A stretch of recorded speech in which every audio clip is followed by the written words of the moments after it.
Sa kanyang pagdalo sa Senate hearing, harap-harapang inakusahan si Pastor Apollo Kibuloy ng mga dating miyembro ng Kingdom of Jesus Christ ng pang-aabuso. Ang tugon ni Kibuloy sa report ni Ian Cruz. After turning off the light, he embraced me and left me in shock and speechless. He then said, "This is the fulfillment of God's revelation."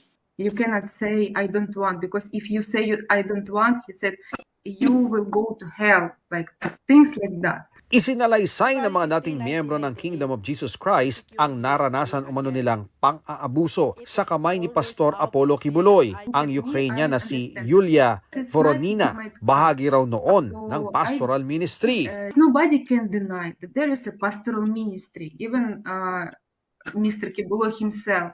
And everybody knows that only girls and young and beautiful women are included there. He had the key of each room, and just in the middle of the night, he come to my room and have sex with me. Wala pong katotohanan yung kanilang mga sinabi.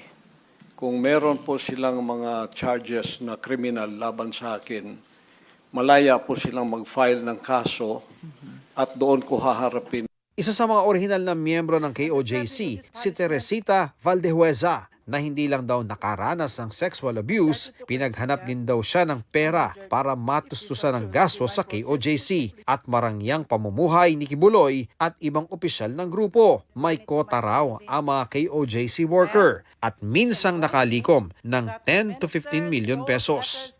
We recruited and trafficked our young people from Mindanao and Visayas to Carol in the provinces of Luzon and in the national capital region cities.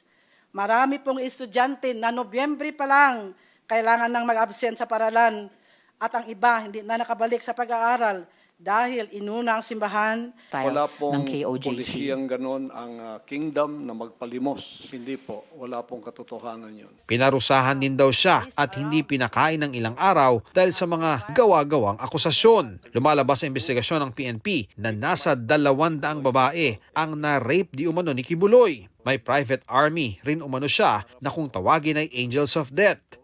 Apollo Kibuloy handpicked trusted members with background in military and security training to compose the Angels of Death. Ayon sa isa umanong dating miyembro nito, pumapatay sila para ipakita ang kanilang loyalty kay Kibuloy. Yung Angel of Death is nabuo po yun, yung sa mga against sa kanya. Papatayin yung mga pamilya niya, pag lumabas, pag marami silang alam. Itinanggi ni Kibuloy ang mga aligasyon. Malaya raw ang mga dating miyembro na maghabla laban sa kanya. Sa korte rin daw niya haharapin at sasagutin ang mga akusasyon. This one is like trial by publicity. Wala kaming resource person. Walang galing sa amin. Galing lahat doon sa kabila. Bukod sa mga kaso sa Pilipinas, naharap din si Kibuloy sa ilang kasong may kaugnayan sa sex trafficking sa Amerika. Ian Cruz, nagbabalita para sa GMA Integrated News.